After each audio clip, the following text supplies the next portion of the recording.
Roger, liftoff and the clock has started. Yes, sir, reading you loud and clear. Roger, roll, Discovery. Discovery, Roger, go from. Good evening, everyone, and welcome to the June 24, 2020 edition of Space News. This is Peter Auld, and tonight I'm joined by Michael Abdullah, and we are both from the Space Association of Australia. Let's get started with some news from New Zealand. Rocket Lab is aiming for its fastest turnaround yet between launches as it prepares for its next mission. The company's next Electron launch is scheduled for July 3 from New Zealand, which is less than 3 weeks after its most recent launch on June 13. The launch, dubbed PIX or Didn't Happen, will carry 7 small satellites with the primary payload and imaging satellite from Canon. Planet will fly 5 SuperDove imaging satellites on the rocket, with an in-space missions flying its Faraday 1 CubeSat with a set of hosted payloads. And Rocket Lab announced last week it won contracts from the US National Reconnaissance Office for back-to-back launches next year. The contracts cover launches of unspecified payloads on 2 Electron rockets launching from New Zealand. The statement said the launches will take place within weeks of each other next northern spring, but company CEO Peter Beck said they would try to launch them as close together as possible in a demonstration of responsive launch using 2 separate launch pads. And it's over to you, Mike. Thank you, Peter. And let's turn to the International Space Station. The next big improvement project for the International Space Station is a new toilet. NASA plans to send the Universal Waste Management System to the station no earlier than this northern autumn. The new toilet will incorporate feedback from previous station crews about the toilet's performance and will test technologies needed for waste management on future deep space missions. A similar version of the toilet will be used on NASA's Orion spacecraft. And NASA's International Space Station Program Manager is retiring. NASA announced last week that Kirk Shireman will retire from NASA, effective from June 26. Shireman has been at NASA for 35 years, including the last 5 years as ISS manager.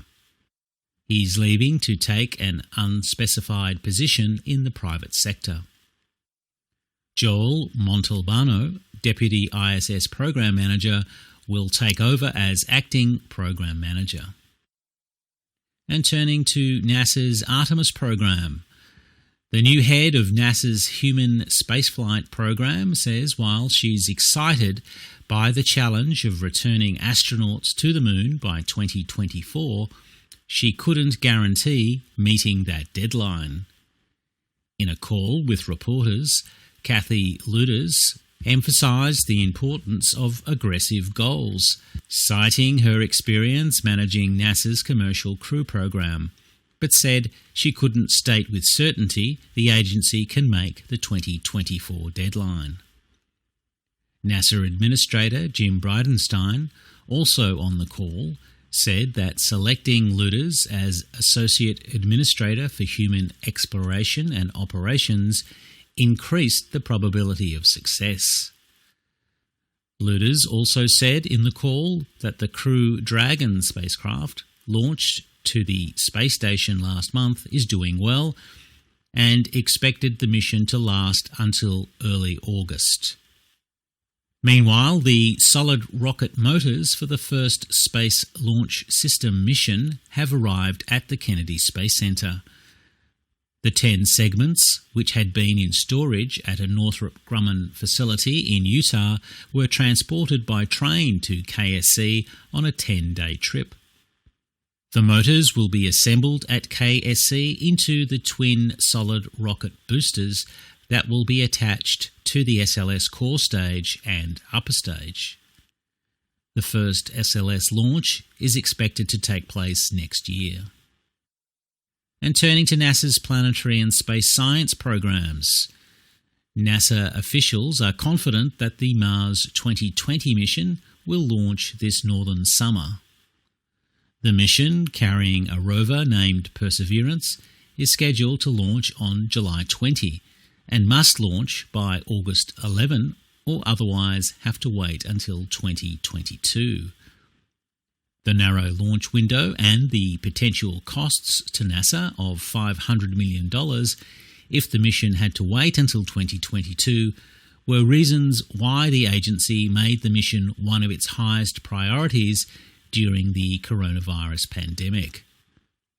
Despite a 3-day slip because of a crane issue, project officials said they believed they had plenty of time to launch the mission. And turning to the US Space Force and Department of Defense, the department plans to award launch contracts to 6 companies working on small launch vehicles. The US Space Force Procurement Organization, the Space and Missile Systems Center, said in a procurement filing this week it planned to award contracts for 2 rideshare missions, each to Avum, Astra, Expo, Rocket Lab, Space Vector, and Vox Space. The contracts are funded under the Defence Production Act to shore up domestic industries financially impacted by the COVID-19 pandemic. Defence Department officials previously stated that the small launch vehicle industry was one part of the defence industrial base whose health they were concerned about during the pandemic. Meanwhile, the Space Development Agency wants time to demonstrate its capabilities before being moved into the Space Force. The SDA is trying to show the utility of space systems consisting of large numbers of small satellites in low Earth orbit, primarily using commercial technologies. Congress directed the Defense Department to move the SDA into the Space Force by October 2022, although some have pushed for a faster integration. SDA Director Derek Tournier said he didn't want to rush the transition, so his agency has enough runway to be able to demonstrate that military utility.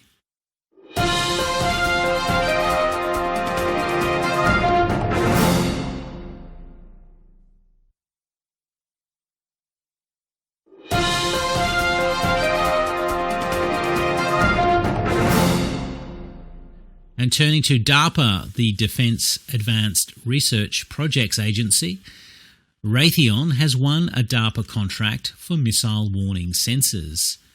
Raytheon received a $37.4 million contract recently for overhead persistent infrared sensors that will be used for DARPA's Blackjack program. The program is designed to demonstrate the utility of a constellation of small satellites in low Earth orbit for military communications and overhead coverage. And back to Peter. Thanks, Michael, and let's move over to Europe. The European Space Agency's Solar Observatory spacecraft has made its first close approach to the Sun. The spacecraft launched in February passed 77 million kilometres from the Sun early last week. The spacecraft will get closer to the Sun on future orbits, coming within 43 million kilometres.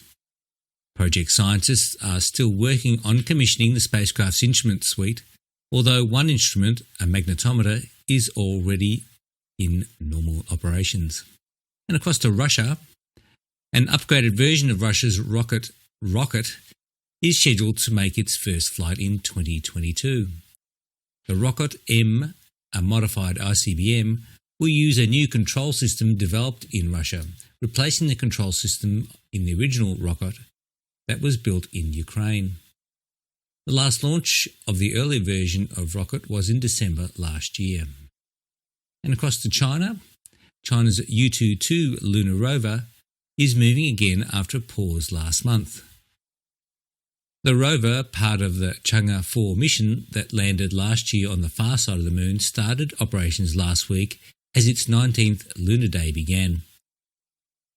The rover did not move during the previous lunar day in May because of upgrades to Chinese ground stations required to support the Tier 1 launch mission launching in July. And across to Japan, A suborbital launch by a Japanese startup has failed. The fifth launch of the Momo rocket by Interstellar Technologies took place from the island of Hokkaido. However, the rocket engine nozzle broke 36 seconds into flight, and the engine was shut down 34 seconds later. This is a fourth failure in 5 launches of Momo, which Interstellar Technologies is using to test systems for a small launch vehicle under development called Zero. And across to you, Mike. Thank you, Peter. And let's look at some commercial space news and SpaceX. SpaceX appears serious about developing the ability to launch its Starship vehicles offshore. The company recently posted job openings for offshore operations engineers based in Brownsville, Texas, whose job responsibilities include work to design and build an operational offshore rocket launch facility. Elon Musk confirmed in a tweet that the company is building floating super heavy class spaceports for Mars, Moon, and hypersonic travel around Earth. But they didn't say when such facilities would be operational. SpaceX proposed developing such facilities in 2017 as part of infrastructure for point-to-point passenger flights of Starship. And SpaceX is seeking financial support from local and county governments for upgrades to a Texas test site. SpaceX plans to spend $10 million to upgrade infrastructure at its facility outside McGregor, Texas, including equipment to suppress the noise from engine tests it conducts there. The Waco City Council and McLennan County Commissioners Court will vote this week to provide $1 million each for the work, which will also include utilities and road upgrades. And staying with SpaceX, Spaceflight has signed a contract with SpaceX for slots on multiple rideshare missions. Spaceflight said last week it secured capacity on multiple SpaceX vehicles through to the end of next year. Spaceflight will use those slots for its customers looking for launches of their satellites. SpaceX, which has been aggressively expanding its smallsat rideshare program over the last year, says more than 100 satellites have signed up to fly as Falcon 9 secondary payloads. And back to Peter. Thanks, Mike. And let's move back to Europe again. Airbus has won an ESA contract to work on a rover that is part of a Mars sample return mission. The advanced B2 contract with the UK arm of Airbus will allow the company to continue design work on a rover called Fetch. The rover would go to Mars on a 2026 lander mission and collect the samples cached by NASA's Perseverance Mars rover launching next month.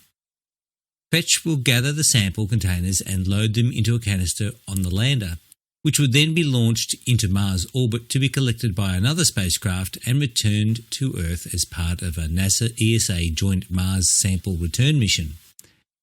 Airbus started work on the rover concept under a separate ESA contract study in 2018. And let's move back to NASA. NASA and other space agencies are discussing research on the impacts of the coronavirus pandemic this week. NASA, along with the European Space Agency and the Japanese Space Agency JAXA, will talk about effects on environment and socio-economic activity caused by the pandemic.